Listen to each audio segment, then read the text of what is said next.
ഈ ഇടയ്ക്ക് ഏഷ്യാനെറ്റ് നമ്മൾ തമ്മിൽ പരിപാടിയിൽ ഓജോ ബോർഡ് കൈകാര്യം ചെയ്യുന്ന ശ്രീ പത്മനാഭനെ പങ്കെടുപ്പിച്ചുകൊണ്ട് ഒരു പരിപാടി കാണാൻ ഇടയായി. അതിൽ അന്ധവിശ്വാസത്തെ അതിരറ്റ് പ്രോത്സാഹിപ്പിക്കുന്നതായിട്ട് എനിക്ക് തോന്നി. അതിൻ്റെ ആങ്കർ ശ്രീ ഗണേഷ് കുമാർ കേരളത്തിലെ മന്ത്രിയായിരുന്ന വ്യക്തിയാണ്. അദ്ദേഹം നേരിട്ടു തന്നെ അന്ധവിശ്വാസങ്ങളെ പ്രോത്സാഹിപ്പിക്കത്തക്ക രീതിയിൽ ആ പരിപാടി അവതരിപ്പിച്ചത് തീർത്തും നിരാശാജനകമായിരുന്നു. അന്ധവിശ്വാസങ്ങളെ നിർമ്മാർജ്ജനം ചെയ്യേണ്ട, ജനങ്ങളിൽ ശാസ്ത്രാവബോധം ഉണ്ടാക്കിയെടുക്കേണ്ട മാധ്യമം തന്നെ വിശ്വസിച്ചാലും ഇല്ലെങ്കിലും പോലുള്ള പരിപാടികൾ അവതരിപ്പിക്കുന്നതിലെ അസാംഗത്യം ഇവിടെ ചൂണ്ടിക്കാണിക്കുക.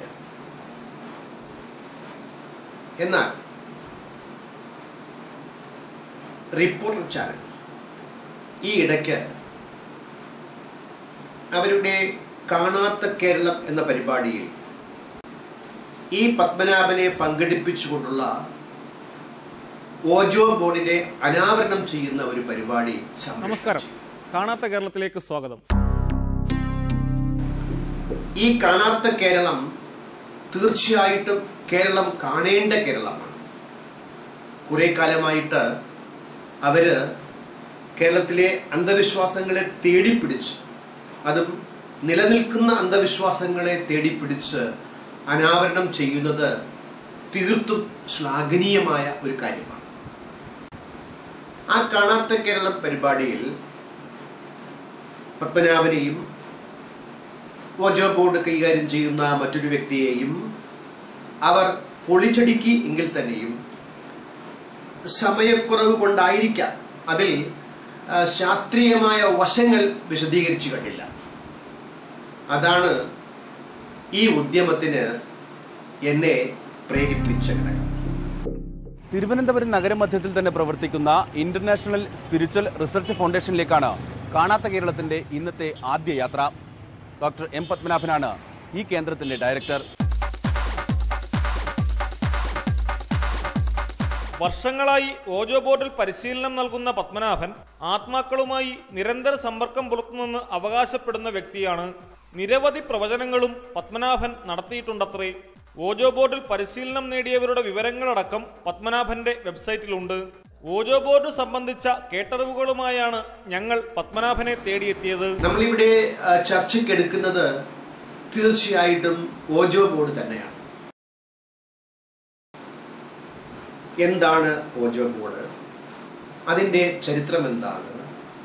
ആ ഓജോ ബോർഡ് കൈകാര്യം ചെയ്യുന്ന വ്യക്തികൾ അവകാശപ്പെടുന്ന വാദങ്ങൾ എന്തൊക്കെയാണ്?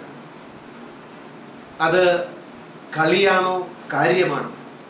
ഈ ഓജോ ബോർഡ് ഉണ്ടാക്കി വിൽക്കുന്ന കമ്പനിയുടെ തലവാചകം തന്നെ ഇത് കളിയാണോ എന്നാണ്. കളിയല്ല എന്നുള്ള ഒരു സൂചനയാണ് അവിടെ കാണപ്പെടുന്നത്. അതിൻ്റെ ശാസ്ത്രീയ വശമെന്ന് ഇതൊക്കെയാണ് നമ്മളിവിടെ ചർച്ചയ്ക്കെടുക്കാൻ ഉദ്ദേശിക്കുന്നത്. എന്താണ് ഓജോ? പ്രതലം വളരെ മിനുസമുള്ള ഒരു പലക കഷ്ണം. അതിൽ ഇംഗ്ലീഷ് അക്ഷരമാല എ മുതൽ ഇസഡ് വരെ എഴുതിയിരിക്കും. 0 മുതൽ 9 വരെയുള്ള അക്കങ്ങളും രേഖപ്പെടുത്തിയിരിക്കും. യെസ്, നോ ഇത് രണ്ടും അവിടെ എഴുതി കാണപ്പെടുന്നു. കൂടാതെ ഗുഡ് ബൈ, ഹലോ തുടങ്ങിയവയും ചില ചിഹ്നങ്ങളും ആലേഖനം ചെയ്ത ഒരു ബോർഡാണ്. ഓജോ ബോർഡിൽ ഇംഗ്ലീഷ് അക്ഷരങ്ങളും അക്കങ്ങളും രേഖപ്പെടുത്തിയതിനു പുറമെ മധ്യഭാഗത്ത് കോയിൻ വയ്ക്കുന്നതിന്റെ ഇരുവശങ്ങളിലുമായി യെസ് എന്നും നോ എന്നും രേഖപ്പെടുത്തിയിരിക്കുന്നു. വളരെ മിനുസമുള്ള ബോർഡിൽ ക്യാരംസ് ബോർഡിലേതിന് സമാനമായ കോയിനാണ് ഉപയോഗിക്കുന്നത്. മിനുസം എന്നുള്ളത് പ്രത്യേകം ഓർമ്മിക്കേണ്ട ഒരു കാര്യമാണ്. ഈ ബോർഡിൽ ചലിക്കുന്ന ഒരു പ്ലാൻസെറ്റ് നമ്മുടെ ക്യാരം ബോർഡിലെ കോയിനെ ഓർമ്മിപ്പിക്കുന്ന ഒരു പ്ലാൻസെറ്റ്. ഈ കോയിൻ ഈ ഓജോ ബോർഡിന്റെ മുകളിൽ വെച്ച് അതിൽ ഇങ്ങനെ വിരൽ വയ്ക്കും. വിരൽ അമർത്താൻ പാടില്ല എന്നാണ് വാദഗതി.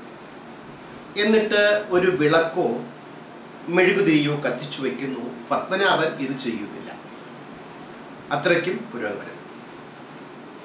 എന്നിട്ട് ആത്മാവിനെ വിളിക്കണം, പരേതാത്മാവിനെ ക്ഷണിച്ചു വരുത്തണം. ആദ്യം കൈ താനെ ചലിപ്പിക്കുക. അത് കഴിഞ്ഞാൽ കൈവച്ചിരിക്കുന്ന ആളിൻ്റെ ബോധ്യം കൂടാതെ കോയിൻ ചലിക്കുന്നതായിട്ട് കാണാൻ സാധിക്കും. യെസ് നോ എന്ന ഭാഗത്തേക്കോ ഗുഡ് ബൈ ഹലോ എന്ന ഭാഗത്തേക്ക് ഒക്കെ ചലിക്കും. ഇനി ചോദ്യങ്ങൾ ചോദിച്ചാൽ ആൽഫബറ്റ്സിൽ ചെന്ന് മുട്ടി അത് എഴുതിയെടുത്ത് ആത്മാവ് നൽകുന്ന സന്ദേശമായി വായിച്ചെടുക്കാം.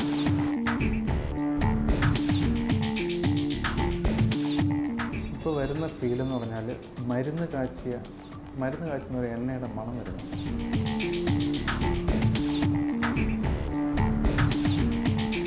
കണ്ണു തുറന്നു. സാറിൻ്റെ ഫീൽ എന്താണ്?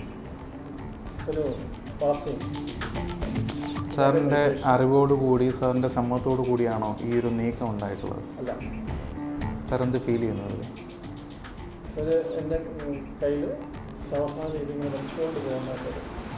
ഇതിന്റെ തുടക്കം ഒരല്പം ചരിത്രം പരിശോധിക്കുകയാണെങ്കിൽ 1948 ന്യൂയോർക്കിൽ, അതിനു മുമ്പും ചരിത്രമുണ്ട്, അത് പിന്നീട് വിശദീകരിക്കാം. ഈ അടുത്ത കാലത്തെ സമീപ ചരിത്രം എടുത്ത് പരിശോധിച്ചാൽ 48 ന്യൂയോർക്കിൽ കേറ്റ് ആൻഡ് മാർഗരറ്റ് ഫോക്സ് എന്ന 2 വനിതകൾ അവര് പരേത ആത്മാക്കളുമായി സംസാരിച്ചു എന്ന് അവകാശപ്പെടുന്നു. ആർക്കെങ്കിലും ഏതെങ്കിലും ആത്മാവുമായിട്ട് മരിച്ചുപോയ തങ്ങളുടെ ഏതെങ്കിലും ബന്ധുക്കളോ സുഹൃത്തുക്കളോ ആയവരുടെ ആത്മാവുമായി സംവേദിക്കണമെങ്കിൽ മാർഗരറ്റ് ഫോക്സിനെ സമീപിച്ചാൽ മതി. അവര് മീഡിയമായി നിന്നുകൊണ്ട് ആത്മാവുമായി സംസാരിച്ച് ആർക്കാണോ സന്ദേശങ്ങൾ വേണ്ടത് അവർക്ക് സന്ദേശം കൈമാറുന്ന രീതി അവർ തുടങ്ങി. ഇത് അക്കാലത്ത് വളരെ വമ്പിച്ച പ്രചാരം നേടിക്കൊടുത്തു. ഒരുപാട് ആളുകൾ ഈ രംഗത്തേക്ക് കടന്നു. ആത്മാവിൽ വിശ്വാസം അർപ്പിച്ചുകൊണ്ട് ഭാവിയെയും ഭൂതത്തെയും വർത്തമാനത്തെയും ഒക്കെ അറിയാനുള്ള ഔത്സുക്യം കാരണം ജനങ്ങളുടെ പ്രവാഹം തന്നെയായിരുന്നു. ഇതൊരു വൈറലായിട്ട് ആ കാലത്ത് അനുഭവപ്പെട്ടു എന്ന് വേണമെങ്കിൽ പറയാം. ഇവിടെ പ്രത്യേകം ശ്രദ്ധിക്കേണ്ട ഒരു കാര്യം, ആത്മാവ് സംസാരിക്കുന്നു. മരിച്ച ഒരു ശരീരത്തിൽ നിന്നും വേറിട്ടു പോകുന്ന ഒരു ദിവ്യ ശക്തി അല്ലെങ്കിൽ ദിവ്യമായ എന്തോ ഒന്ന്, അതാണല്ലോ ആത്മീയവാദികളുടെ ആത്മാവ്.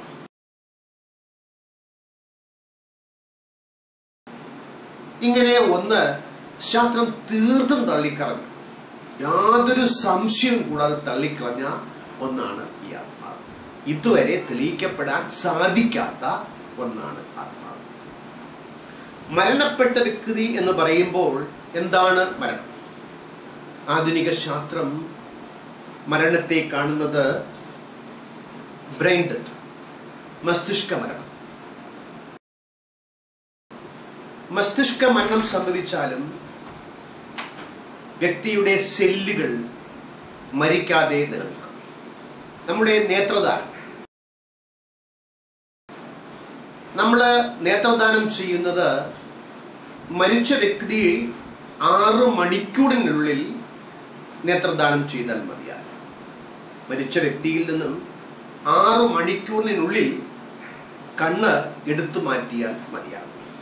അതായത് 6 മണിക്കൂർ നേത്രത്തിലെ കോശങ്ങൾ മരിക്കാതെ ജീവിക്കുന്നു. കൂടാതെ മജ്ജയിലെ കോശങ്ങൾ 24 മണിക്കൂർ വരെ മരിക്കാതെ നിലനിൽക്കുന്നതായിട്ട് ആധുനിക ശാസ്ത്രം കണ്ടെത്തുമ്പോൾ എന്താണ് മരണം? ഇത് പൊടുന്നനവേ ഇൻസ്റ്റന്റായി സംഭവിക്കുന്ന ഒരു പ്രഹേളികയാണോ, പ്രക്രിയയാണോ? തീർച്ചയായിട്ടും അല്ല എന്നുള്ളതാണ് സമീപകാല കണ്ടെത്തലുകൾ നമ്മെ ഉദ്ബോധിപ്പിക്കുന്നത്. അങ്ങനെയാണെങ്കിൽ എപ്പോഴാണ് ആത്മാവ് ശരീരത്തിൽ നിന്നും വേറിട്ടു പോകുക? ഈ മരണത്തെക്കുറിച്ച് മനസ്സിലാക്കുവാൻ വേണ്ടിയിട്ട് ഡോക്ടർ സി വിശ്വനാഥൻ മരണം ശാസ്ത്രീയമായി വിശദീകരിക്കുന്ന ഒരു യൂട്യൂബ് അപ്ലോഡിംഗ് ഉണ്ട്. അതിൻ്റെ ലിങ്ക് ഞാൻ ഈ അപ്ലോഡിങ്ങിൻ്റെ താഴെ കൊടുക്കുന്നുണ്ട്. നിങ്ങളത് കാണുകയാണെങ്കിൽ എന്താണ് മരണമെന്ന് ശാസ്ത്രീയ മാർഗേണ നിങ്ങൾക്ക് മനസ്സിലാക്കുവാൻ സാധിക്കും. ഈ ഓജോ ബോർഡിൻ്റെ തുടക്കം അറിയപ്പെടുന്ന ചരിത്രത്തിൽ പരിശോധിക്കുകയാണെങ്കിൽ ചൈനയിൽ നിന്നാണെന്ന് പറയപ്പെടുന്നുണ്ട്. നമ്മുടെ മാർഗരറ്റ് ഫോക്സ് ഒക്കെ ചെയ്ത ഓജോ ബോർഡ് ഇന്നത്തെ ഓജോ ബോർഡിന്റെ മാതൃകയിൽ അല്ലായിരുന്നു. അത് ഒരു ടേബിളാണ്. ആ ടേബിളിന്റെ പുറത്ത് ഇവർ രണ്ടുപേരും കൈവയ്ക്കുമ്പോൾ ആ ടേബിൾ ചലിച്ച് തറയിൽ എഴുതപ്പെട്ട അക്ഷരമാലകളുടെ മുമ്പിൽ ചെന്ന് നിൽക്കും. അങ്ങനെയാണ് ആത്മാവിനെ വായിച്ചെടുത്തത്. പക്ഷേ ഇത് വളരെ ബുദ്ധിമുട്ടുള്ള ഒരു ഏർപ്പാടായി ഇതിനെ കൊണ്ടു നടക്കുന്നവർക്ക് തോന്നി. അതുകൊണ്ട് അവർ അത് ഒരുപാട് പരിഷ്കരിച്ചു. പിന്നീട് ഒരു പെൻസിൽ പ്ലാഞ്ചറ്റ് അവരുണ്ടാക്കിയെടുത്തു. ഒരു നമ്മൾ നേരത്തെ കണ്ട ഓജോ ബോർഡിന്റെ കോയിന്റെ പകരം ഉപയോഗിച്ചിരുന്ന ഒരു പ്ലാഞ്ചറ്റ്. അതിന് 3 കാലുകളോ ചെറിയ 3 വീലുകളോ, അതിൽ ഒരു പെൻസിൽ ഘടിപ്പിച്ച് അതിലും ഏതെങ്കിലും വ്യക്തി കൈവയ്ക്കുകയാണെങ്കിൽ ഈ പ്ലാഞ്ചറ്റ് താനെ ചലിച്ച് അക്ഷരങ്ങൾ എഴുതും എന്നാണ് അവര് അവകാശപ്പെടുന്നത്. അതുപോലെ ഡയൽ പ്ലേറ്റ്, സൈക്കോഗ്രാഫിക്സ് തുടങ്ങിയ ഒത്തിരി മേഖലകളിലൂടെ സഞ്ചരിച്ചാണ് ഇന്നത്തെ ആധുനിക ഓജോ ബോർഡ് നിലകൊള്ളുന്നത്. ഈ എഴുതുന്ന ആ പ്രക്രിയയെ, ആത്മാവ് വരുന്ന പ്രക്രിയയെ അവർ വിളിച്ചിരുന്നത് ട്രാൻസ് എന്നാണ്. അതുപോലെ കൂട്ടത്തിൽ എടുത്തു പറയത്തക്ക ഒന്നാണ് ഡൗസിംഗ്. ഭൂമിയിലെ വെള്ളം, ഭൂമിയുടെ അടിയിൽ കിടക്കുന്ന വെള്ളത്തെ കണ്ടെത്താനായിട്ട് റോഡുകൾ ഉപയോഗിച്ച് ആ റോഡുകൾ വെള്ളം എത്തുമ്പോൾ തമ്മിൽ കൂട്ടിമുട്ടുന്ന ഒരു പ്രക്രിയയാണ് ഡൗസിംഗ്. ഇതിനെയും ശാസ്ത്രം തള്ളിക്കളഞ്ഞിട്ടു. ഇതിലൊക്കെ അശാസ്ത്രീയതാണ്, അന്ധവിശ്വാസമാണ് കുടികൊള്ളുന്നത് എന്നാണ് ശാസ്ത്ര. ആധുനിക ഓജോ ബോർഡിന്റെ ആദ്യത്തെ വരവ് 1890 എലീജ ബോണ്ട് എന്ന ആളിൽ. അദ്ദേഹമാണ് ഇന്ന് കാണുന്ന രീതിയിലുള്ള ഓജോ ബോർഡിന്റെ നിർമ്മാണ പ്രക്രിയ ആരംഭിച്ചത്. ഒരുപാട് തർക്കങ്ങളും വിതർക്കങ്ങളൊക്കെ ഉണ്ടായി, കേസുകളൊക്കെ ഉണ്ടായി. ഇതിന്റെ പാറ്റന്റ് ഇപ്പൊ എടുത്തിട്ടുള്ളത് പാർക്കർ ബ്രദേഴ്സാണ്. അവര് കളിപ്പാട്ട നിർമ്മാണ ഫാക്ടറിയാണ്. അതിൽ നിന്നും നമ്മൾ വായിച്ചെടുക്കേണ്ടത് ഇതൊരു കളിയായി കാണുകയാണെങ്കിൽ ദോഷമല്ല, പക്ഷേ അതിനെ കാര്യമായി കണ്ട് അതിൽ ആത്മാവ് ഇറങ്ങി വരുന്നു. ഗുരുവിന്റെ ആത്മാവുമായിട്ട് നിരന്തരം കമ്മ്യൂണിക്കേറ്റ് ചെയ്യുന്നുണ്ട്. ശരീരമുള്ള ഒരാളും ശരീരമില്ലാത്ത ഒരാളും കമ്മ്യൂണിക്കേറ്റ് ചെയ്യുന്ന സമയത്ത് ശരീരമില്ലാത്ത ആളുടെ ഉപാധിയായിട്ട് ഉപയോഗിക്കുന്ന ഒരു മാധ്യമം, അതായത് ഒരു മീഡിയം മാത്രമാണ് ഓജോ ബോർഡ് എന്ന് പറയുന്നത്. ഈ കാലഘട്ടത്തിൽ വിശ്വസിക്കാൻ ബുദ്ധിമുട്ടുണ്ടെങ്കിൽ കൂടി ഞാൻ തറപ്പിച്ച് പറയാം, രമണ മഹർഷിയുമായിട്ട് കമ്മ്യൂണിക്കേറ്റ് ചെയ്യുന്ന ഒരു സ്റ്റുഡന്റ് എനിക്ക് തിരുവനന്തപുരം നഗരത്തിൽ തന്നെ അത് പരിശീലിക്കുകയാണെങ്കിൽ അത് തീർച്ചയായിട്ടും മാനസിക അപകടത്തിലേക്ക്, മാനസിക നില തകരാറിലാകാൻ തക്ക രീതിയിലേക്ക് കാര്യങ്ങളെ കൊണ്ട് എത്തിക്കുമെന്നുള്ളതാണ് ഇതിന്റെ അപകടകരമായ വശം. ഇനി ശാസ്ത്രം ഇതിനെക്കുറിച്ച് എന്താണ് പറയുന്നത്? ഓജോ ബോർഡിലെ കോയിനിൽ കൈവച്ചാൽ കൈ ചലിക്കുമോ? വ്യക്തി അറിയാതെ കൈ ചലിക്കുമോ? ചലിക്കാം. വ്യക്തി അറിഞ്ഞുകൊണ്ടും ചലിക്കാം. ഇതെങ്ങനെയാണ് സംഭവിക്കുന്നത്? ഇതിന് ശാസ്ത്രം നൽകുന്ന വിശദീകരണം ഇഡിയോ മോട്ടോർ റെസ്പോൺസ്, IMR എന്ന പേരിൽ അറിയപ്പെടുന്ന ഇഡിയോ മോട്ടോർ റെസ്പോൺസ്. ഈ വാക്കിന്റെ ഉപജ്ഞാതാവ് വില്യം ബെഞ്ചമിൻ കാർപെൻറ്റർ. അദ്ദേഹം 1852 ഈ പ്രയോഗം ആദ്യമായി നടത്തിയത്. ഇഡിയോ എന്നാൽ ഐഡിയ അല്ലെങ്കിൽ മാനസിക വ്യാപാരം, മോട്ടോർ മസിൽ പ്രവർത്തനം, മസിലിന്റെ പ്രവർത്തനം. ഇതാണ് ഇഡിയോമീറ്റർ വാക്കുകൊണ്ട് അദ്ദേഹം ഉദ്ദേശിച്ചിരുന്നത്. ഈ വില്യം ബെഞ്ചമിൻ കാർപെൻറ്റർ അദ്ദേഹം പ്രസിദ്ധനായ അക്കാലത്തെ ഒരു ഫിസിഷ്യനായിരുന്നു. മാത്രമല്ല അദ്ദേഹം ആധുനിക അഡാപ്റ്റീവ് അൺകോൺഷ്യസ് എന്ന തിയറിയുടെ ഉപജ്ഞാതാക്കളിൽ ഒരാൾ കൂടിയായിരുന്നു. പ്രസിദ്ധനായ അദ്ദേഹം ഇത് അശാസ്ത്രീയമായ രീതി തന്നെയാണെന്നും ഈ കോയിനിൽ കൈവയ്ക്കുമ്പോൾ സംഭവിക്കുന്നത് ഇഡിയോമീറ്റർ റെസ്പോൺസ് IMR ആണെന്ന് അടിവരയിട്ട് തെളിയിച്ചു. എന്താണ് ഇഡിയോമോട്ടോർ റെസ്പോൺസ്?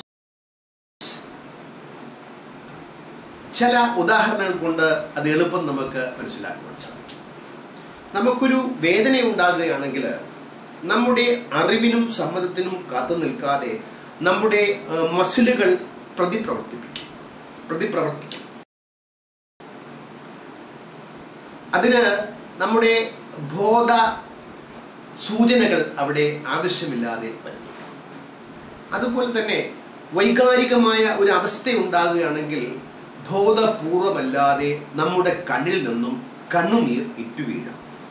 ഇതൊക്കെ തന്നെയാണ് ഇഡിയോമോട്ടർ റെസ്പോൺസിന്റെ എടുത്തു പറയത്തക്ക നേരിയ ഉദാഹരണം. ഇത് തന്നെയാണ് ഹിപ്നോട്ടിസത്തിലും പ്രവർത്തിക്കുന്നത്. ഹിപ്നോട്ടിസത്തില് വ്യക്തിയെ ഉറക്കിക്കിടത്തിക്കൊണ്ട്, നിർബന്ധിതമായി ഉറക്കിക്കിടത്തിക്കൊണ്ട് അയാൾക്ക് നൽകുന്ന സന്ദേശങ്ങൾ അയാൾ സ്വീകരിക്കുന്ന രീതിയാണ് ഈ ഹിപ്നോട്ടിസത്തിൽ പ്രവർത്തിക്കുന്നതെങ്കിൽ, മറ്റൊന്നാണ് ഫെസിലിറ്റേറ്റഡ് കമ്മ്യൂണിക്കേഷൻ. ബുദ്ധിക്ക് മാന്ദ്യം സംഭവിച്ച കുട്ടികൾ, സംസാരിക്കാൻ കഴിവില്ലാത്തവര്, മാനസിക നില തകരാറിൽ ആയവർ, ഓട്ടിസം ബാധിച്ച കുട്ടികൾ, ഇവരുടെയൊക്കെ കൈയുടെ പുറത്ത് മറ്റൊരു ഫെസിലിറ്റേറ്റർ അദ്ദേഹത്തിന്റെ കൈവയ്ക്കും. എന്നിട്ട് വിരൽ നീട്ടി നേരത്തെ ഓജോ ബോർഡിൽ കണ്ടതുപോലെ അക്ഷരങ്ങളിലേക്കോ എസ്സിലേക്കോ നോയിലേക്ക് ചെന്ന് ഇത് ഈ കുട്ടിയുടെ, ഓട്ടിസം ബാധിച്ച കുട്ടിയുടെ സന്ദേശമെന്ന് വായിച്ചെടുക്കുന്നതാണ് FC എന്ന പേരിൽ അറിയപ്പെടുന്ന ഫെസിലിറ്റേറ്റഡ് കമ്മ്യൂണിക്കേഷൻ. ഇതും അശാസ്ത്രീയമാണ്. കുട്ടിയുടെ പുറത്ത് കൈവയ്ക്കുന്ന ആളിന്റെ ബോധത്തോടു കൂടിയോ അല്ലെങ്കിൽ ഇഡിയോമോട്ടർ റെസ്പോൺസിൽ കൂടിയാണ് സംഭവിക്കുന്നതെന്നാണ് ശാസ്ത്രം ഈ രംഗത്ത് നടത്തിയ പരീക്ഷണങ്ങളിൽ നിന്ന് മനസ്സിലാക്കുവാൻ സാധിച്ചത്. കൂടാതെ യുക്തിവാദി സംഘത്തിന്റെ സംസ്ഥാന പ്രസിഡന്റായിരുന്ന, ഇപ്പോഴത്തെ രക്ഷാധികാരിയായിരുന്ന U കലാനാഥൻ പങ്കെടുത്ത, പൊളിച്ചടുക്കിയ ഒരു ഓജോ ബോർഡിന്റെ കഥ. അദ്ദേഹത്തിന്റെ മലപ്പുറത്തെ വള്ളിക്കുന്നം പഞ്ചായത്തില് ഒരു കുട്ടി ഇങ്ങനെ ഓജോ ബോർഡിൽ കൂടി സംശയ നിവാരണങ്ങൾ നടത്തിയിരുന്നതായിട്ട് അദ്ദേഹത്തിന് റിപ്പോർട്ട് കിട്ടി. അദ്ദേഹം സുഹൃത്തുക്കളോടൊപ്പം അവിടെ പോയി ആ കുട്ടിയെ പരീക്ഷണ വിധേയമാക്കിയപ്പോൾ ആ കുട്ടിയോട് അദ്ദേഹം ആവശ്യപ്പെടുന്നത് ബൂർഷ്വ എന്ന വാക്കിന്റെ സ്പെല്ലിംഗ് എഴുതാനാണ്. ആ കുട്ടിക്ക് തെറ്റിച്ച് എഴുതേണ്ടി വന്നു. ആത്മാവിന് എന്തായാലും തെറ്റാൻ വഴിയില്ലല്ലോ. കൂടാതെ മറ്റു പല ചോദ്യങ്ങൾക്കും ആ കുട്ടി തെറ്റിച്ചാണ് ഉത്തരം എഴുതിയത്. അതിൽ നിന്നും ഈ ഓജോ ബോർഡ് പ്രാക്ടീസ് ചെയ്യുന്ന ആളുടെ ബോധ നിലവാരത്തിനനുസൃതമായി മാത്രമേ കാര്യങ്ങൾ പുറത്തു വരൂ എന്നുള്ളതാണ് ഇവിടെ ബ്ലാഞ്ച് എടുത്തു പറയത്തക്ക കാര്യം. അല്ലെങ്കിൽ കോയിൻ, ഇത് ചലിപ്പിക്കുന്ന ആളിന്റെ, ആരാണോ ആ കോയിന്റെ പുറത്ത് കൈവച്ചിരിക്കുന്നത്, അയാളുടെ കണ്ണ് കെട്ടിക്കഴിഞ്ഞാൽ പിന്നീട് ഉദ്ദേശിച്ച സൂചകങ്ങൾ, സന്ദേശങ്ങൾ വരാതെ ഒരു പേരെങ്ങനെ കൃത്യമായിട്ട് ഒന്ന് കളക്ട് ആണാണോ പെണ്ണാണോ എന്ന് ചോദിക്കുക. ഇവിടെ വന്നിരിക്കുന്ന സോള് ആണാണോ പെണ്ണാണോ എന്ന് ചോദിക്കും.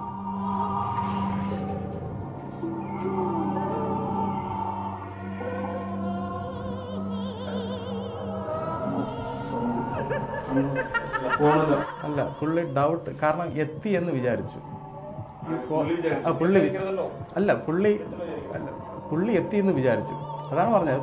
പുള്ളിയുടെ മൈൻഡിലേക്ക് തിരിച്ചു വന്നു, ഇത് എത്തി എന്ന് വിചാരിച്ചു. അങ്ങനെയാണ് ഇത് വന്നത്. പക്ഷെ ഇത് ശരിക്കും അത് കൈയെടുക്കാതിരുന്നെങ്കിൽ ഇത് ഈ മൂവി ഈ ലെവലിലാണ് വന്നത്. അല്ലെങ്കിൽ ഈ ലെവലിലേക്ക് വന്ന് ഈ ലെവലിലേക്ക് നിൽക്കുമായിരുന്നു.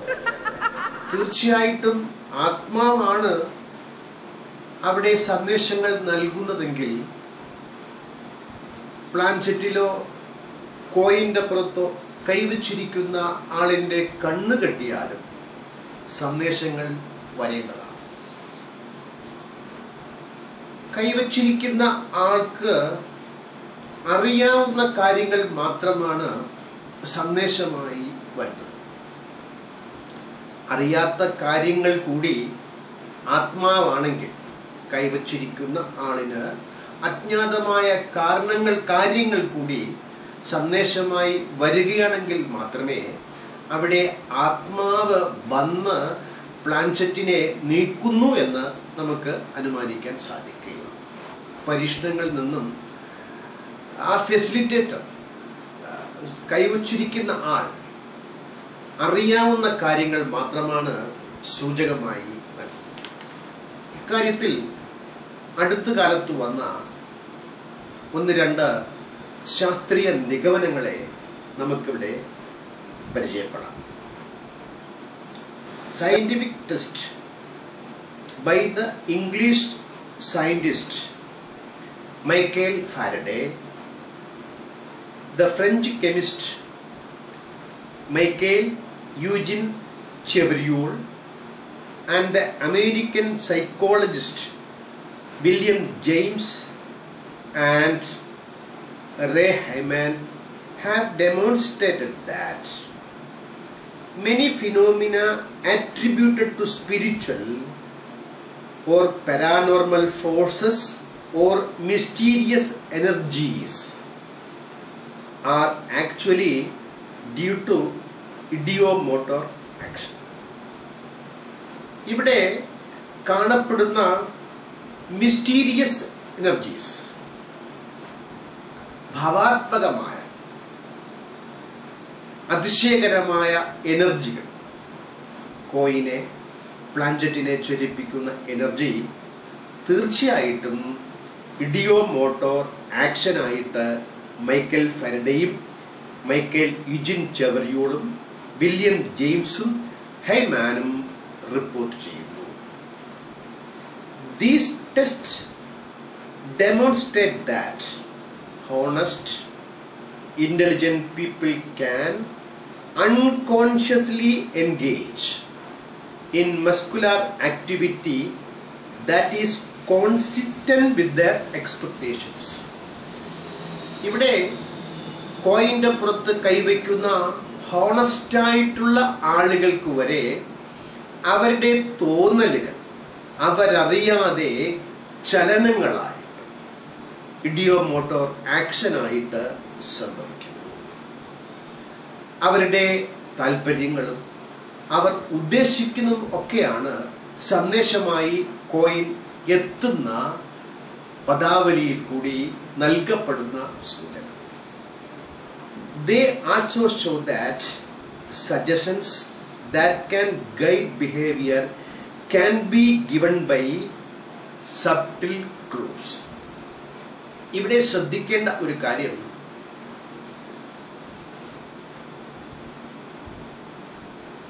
ഹിപ്നോട്ടിസത്തിൽ സംഭവിക്കുന്നത് നിർബന്ധിത നിദ്രയ്ക്ക് വിധേയനാക്കപ്പെട്ട ആൾ സജഷൻസ് അനുസരിച്ചാണ് പിന്നീട് പെരുമാറുന്നത്. ഇവിടെ നിങ്ങൾ ഈ വീഡിയോ പത്മനാഭന്റെ ആ എപ്പിസോഡ് കണ്ടു കഴിഞ്ഞാൽ അദ്ദേഹം പ്ലാൻചെറ്റിന്റെ മുകളിൽ അല്ലെങ്കിൽ കോയിന്റെ പുറത്ത് കൈവച്ചിരിക്കുന്ന ആൾക്ക് അറിയാതെ തന്നെ, അവർ മനസ്സിലാക്കാതെ തന്നെ സജഷൻസ് നൽകുകയാണ്.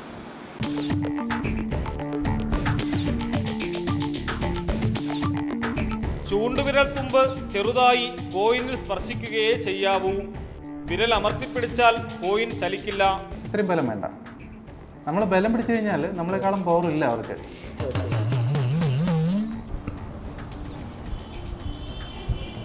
ഇങ്ങനെ വെറുതെ കൈ ചലിപ്പിക്കാതെ നിൽക്കുന്ന സമയത്ത് തനിയെ ഒരു മൂവ്മെന്റ് സ്വാഭാവികമായിട്ടും ഉണ്ടാവും.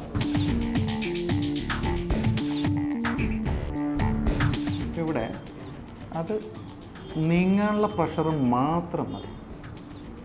പ്രഷർ ഈ സജഷൻസ് അവരെ ഉത്ബോധത്തിലേക്ക് കടന്നുകൊണ്ട് അത് ഇഡിയോമോട്ടോർ റെസ്പോൺസ് ആയി പ്രവർത്തിക്കുവാൻ ഹേതുവായി തീരും. കൂടാതെ according to Professor of Neurology Terence Haynes in his book Pseudoscience and the Paranormal 2003 ഇറങ്ങിയ പുസ്തകം, അതിൽ അദ്ദേഹം പറയുന്നത് the planet is guided by unconscious muscular exertions like those responsible for table movement. Nonetheless, in both cases, the illusions that the object, table or planet is moving under its own control is often extremely powerful and sufficient to convince many people that spirits are truly at work. മേശ ചലിക്കുമ്പോഴും coin ചലിക്കുമ്പോഴും പ്ലാൻചെറ്റ് ചലിക്കുമ്പോഴും അത് കണ്ടു നിൽക്കുന്നവർക്ക് അത് spirit അല്ലെങ്കിൽ ആത്മാവാണ് ഇത് ചലിപ്പിക്കുന്നു എന്നുള്ളൊരു തോന്നൽ ഉണ്ടാക്കാൻ അവിടെ സാധ്യതയുണ്ട് എന്നുള്ളതാണ് പ്രത്യേകം എടുത്തു പറയത്തക്ക ഒരു വസ്തുത. The unconscious muscle movement responsible for the moving tables and Ouija phenomena seen as are examples of a class phenomena due to what psychologists call dissociative state. ഇതിന് സൈക്കോളജിസ്റ്റുകൾ വിളിക്കുന്നത് ഡിസോസിയേറ്റീവ് സ്റ്റേറ്റ് എന്നാണ്. A dissociative state is in one which consciousness is somehow divided or cut off from some aspect of the individual's normal cognitive, motor or sensory. ഇതൊക്കെയാണെങ്കിലും എന്തുകൊണ്ടാണ് ഈ 21-ാം നൂറ്റാണ്ടിൽ ഇതൊക്കെ സാക്ഷര കേരളത്തിൽ പോലും സംഭവിക്കുന്നത്? അക്ഷയ തൃതീയ അതിൻ്റെ ഒരു കാലഘട്ടമാണല്ലോ ഇത്. ഏതോ സ്വർണ വ്യാപാരിയുടെ ബുദ്ധിയിൽ ഉദിച്ച വ്യാപാരം കൂട്ടാനുള്ള തന്ത്രം എത്ര മിടുക്കത്തരത്തോടു കൂടിയാണ് ഇന്ന് അരങ്ങേറുന്നത്. അക്ഷയ തൃതീയ ദിവസങ്ങൾ ഇപ്പോൾ ഒരു ദിവസം എന്നുള്ളത് 2 ദിവസമാക്കി മാറ്റിയിരിക്കുകയാണ്. ജുവലറികളുടെ മുമ്പിൽ വൻകൂട്ടമാണ്, വൻ ജലാവലിയാണ് രാവിലെ മുതൽ കാണാൻ സാധിക്കുന്നത്. സോഷ്യൽ മീഡിയയിൽ ഒരു സുഹൃത്ത് ഇതിനെ കളിയാക്കിക്കൊണ്ട് അക്ഷയ ജട്ടി വാങ്ങിച്ച് അക്ഷയ ജട്ടിയ ദിനത്തിൽ ജട്ടി വാങ്ങിച്ച് ധരിച്ചാൽ ഉണ്ടാകുന്ന ഗുണങ്ങളെ കുറിച്ച് കളിയാക്കി എഴുതിയിട്ടുള്ള ഒരു പോസ്റ്റ് തീർച്ചയായിട്ടും വളരെ രസാവഹം തന്നെയാണ്. എന്ത് അന്ധവിശ്വാസത്തെയും അപ്പടി ഉൾക്കൊള്ളുന്ന കുറെ മലയാളികൾ ഇന്നും ജീവിച്ചിരിക്കുന്നു. അവരോടൊപ്പമാണ് നമുക്കും ജീവിക്കേണ്ടി വന്നത് എന്നുള്ളത് ഒരു ഇറിറ്റേഷൻ ഉണ്ടാക്കുന്ന ഒരു കാര്യം തന്നെയാണ്. ഇതിനെ പലരെയും പ്രേരിപ്പിക്കുന്ന ഘടകം മേലനങ്ങാതെ മറ്റുള്ളവരെ ചൂഷണം ചെയ്ത് ജീവിക്കുക എന്നുള്ളതാണ്. അന്ധവിശ്വാസത്തിന് അടിമപ്പെടുന്നവരെ അവരുടെ പോക്കറ്റിൽ കൈയിട്ടുകൊണ്ട്, ഏത് ഭക്തന്റെയും പോക്കറ്റിലേക്കാണല്ലോ ആത്മീയതയുടെ കൈ നീണ്ടു ചെല്ലുക. ഇവിടെ ഈ ഓജോ ബോർഡ് പരിശീലിപ്പിക്കുന്ന വ്യക്തികൾ ഒരു കോഴ്സിന് വാങ്ങിക്കുന്നത് മിനിമം 5000 രൂപയാണ്. ഫീസ് ഇപ്പോൾ മേടിക്കുന്നത് ഇൻഡിവിജ്വൽ ക്ലാസ്സിനാണെങ്കിൽ 5,000 റുപ്പീസ് മേടിക്കുന്നത് ഒരു ദിവസം ക്ലാസ്. ഈ മോഹിപ്പിക്കുന്ന പ്രതിഫലങ്ങൾ തന്നെയാണ് അവരെ ഈ രംഗത്ത്, ഈ ട്യൂഷൻ രംഗത്ത് നിലനിർത്താൻ പ്രേരിപ്പിക്കുന്ന ഘടകങ്ങൾ. കേരളത്തിലെ പല കലാലയങ്ങളിലും പ്രത്യേകിച്ച് കോളേജുകളിൽ ഈ ഒയ്ജോ ബോർഡിന്റെ ഉപയോഗം വർദ്ധിച്ചു വരുന്നതായിട്ട് കാണപ്പെടുന്നുണ്ട്. ഇത് ഒരു കളിയായി കണ്ട് ഇതിൽ ഇടപെടുകയാണെങ്കിൽ വലിയ ദൂഷ്യം ഉണ്ടാകുമെന്ന് പറയാൻ സാധിക്കില്ല. എന്നാൽ ഇതിൽ ആത്മാവ് വരുന്നു എന്ന് ധരിച്ചുകൊണ്ട് ഇത്തരം ഒയ്ജോ ബോർഡ് കളികൾ ഏർപ്പെടുകയാണെങ്കിൽ നിരന്തരം ആ കളികളിൽ ഏർപ്പെടുന്നവർക്ക് മാനസിക തകരാറുകൾ ഉണ്ടാകുമെന്ന് കണ്ടെത്തിയിട്ടുണ്ട്. അതുകൊണ്ട് ഈ ഒയ്ജോ ബോർഡിനെ ഒരു കലാരൂപമായി കണ്ട്, നമുക്ക് ഇതിനെ ഒരു കളിയായി കണ്ട് അതിൽ കാര്യം കടത്താതെ, ഇല്ലാത്ത ആത്മാവിനെ സന്നിവേശിപ്പിക്കാതെ നമുക്കിതിനെ ഒരു കളിയായി കണ്ട്, ഒരു കലാരൂപമായി കണ്ട് രസിക്കാം. ഇതിൽ നിന്നും കാര്യങ്ങൾ മനസ്സിലാക്കിക്കൊണ്ട് ഇതിലേക്ക് ചെല്ലുന്ന ആളുകൾ പിന്തിരിയുമെങ്കിൽ ഈ ഒരു ഉദ്യമം വിജയിച്ചതായിട്ട് കരുതാം. നന്ദി, നമസ്കാരം.